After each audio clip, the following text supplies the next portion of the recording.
Eh bien bonjour, bonjour à toutes, bonjour à tous. Chose promise, chose promise. Voilà, je vous avais dit que bientôt vous verriez la première vidéo de la début de saison à Picole. Nous sommes le 1er février. Il est 2 heures de l'après-midi, il fait 14-15 degrés, pas de vent. Donc un temps idéal pour aller faire cette première visite.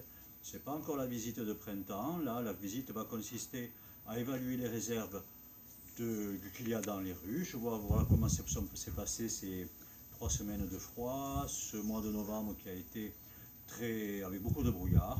Donc on va voir comment cela se passe. Voilà. Mais c'est la première visite, première vidéo de la saison.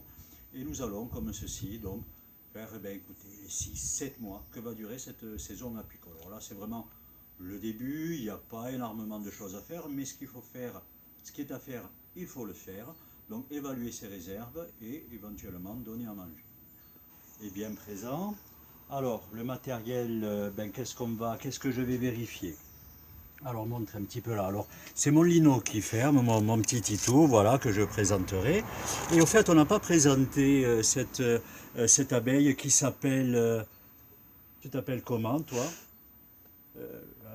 Pas de nom.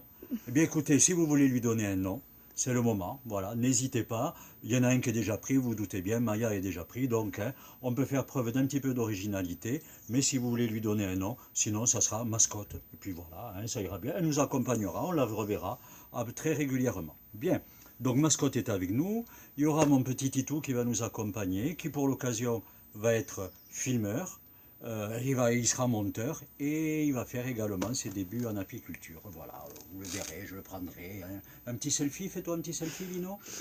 Un petit selfie à faire. Ok. Allez, voilà, un petit selfie pour mon titou. Bien. Voilà, donc on va contrôler que tout le matériel est bien là. Alors, important, la paille pour allumer, l'enfumoir, vraiment les outils, voilà, hein, de l'apiculteur. Enfumoir, lève-cadre, le granule, ça, le cutter, parce qu'effectivement, donc on va nourrir, c'est à peu près sûr. Donc pour découper le candy, on en dira deux mots.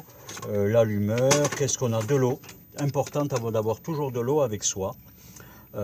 Pour se laver les mains, pour éteindre l'enfumoir. Et puis vous verrez dans la saison aussi, on utilise l'eau pour une raison bien précise. Une petite bandelette de mousse au cas où. Voilà, les gants, mais on ne devrait pas en avoir besoin aujourd'hui vraiment. La paille, eh bien écoutez, je crois que tout est bon. Nous y sommes, donc il n'a pas fallu très très longtemps pour arriver à ce premier rucher. Alors, pour vous dire, voilà, moi je suis producteur en Tarn-et-Garonne, c'est-à-dire que je ne produis que là, je produis des miels donc voilà en Tarn-et-Garonne et la plupart de mes ruchers se situent autour de la Française, voilà, quelques kilomètres autour, 8, 10, 15 kilomètres autour de la Française. Ceci permet moi de limiter donc mes déplacements, donc mon impact environnemental, donc mon coût de production également. Et puis nous avons cette immense chance, voilà, dans cette partie du Tarn-et-Garonne, d'avoir une diversité florale quand même relativement intéressante entre les productions céréalières, en effet, qui vont du colza jusqu'au tournesol pour la production céréalière qui peut être intéressante pour les abeilles, en passant bien évidemment par l'acacia, le toute-fleur, le châtaignier, les fruitiers bien évidemment, puisque effectivement voilà, je fais de la pollinisation, je travaille également avec des arboriculteurs, on essaye de travailler en intelligence, c'est-à-dire que voilà, on essaye d'allier les impératifs des uns et les impératifs des autres. Voilà, donc mais ma production se fait en Tarn-et-Garonne.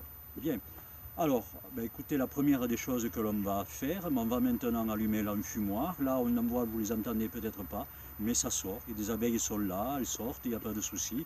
C'est normal avec une température comme celle-là. On verra, il y a peut-être du pollen qu'elles vont rentrer, ça on va découvrir. Hein.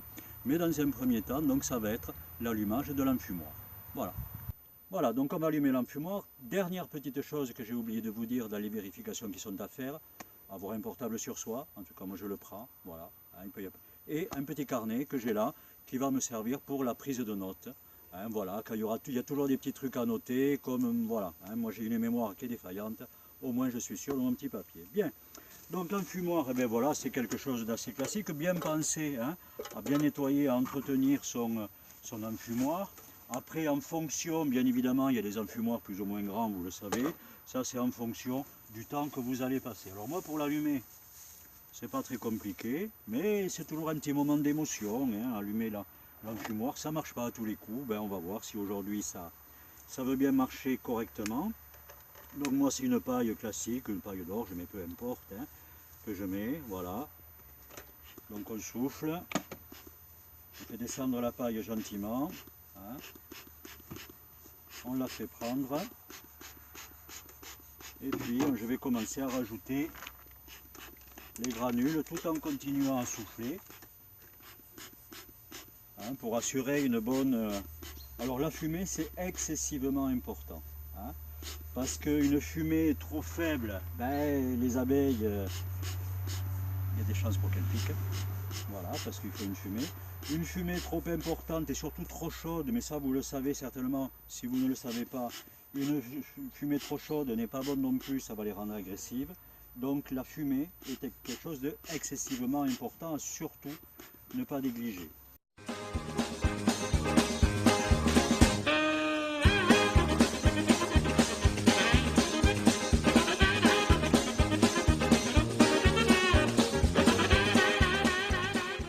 N'hésitez pas, pour ceux qui vont se lancer dans l'apiculture, à acheter un bon enfumoir. Il n'y a pas de marque particulière. Ce que je veux dire, n'achetez pas le premier prix, hein. La qualité d'un enfumoir est importante. C'est comme tout. Il n'y a pas besoin de beaucoup d'outils pour travailler en apiculture. Un enfumoir, un élève cadre. Voilà. Bien, allez. On va laisser s'enfumer. Alors maintenant, je vais rentrer dans le rucher. Donc un petit tour d'horizon, voilà, j'aime bien faire ça.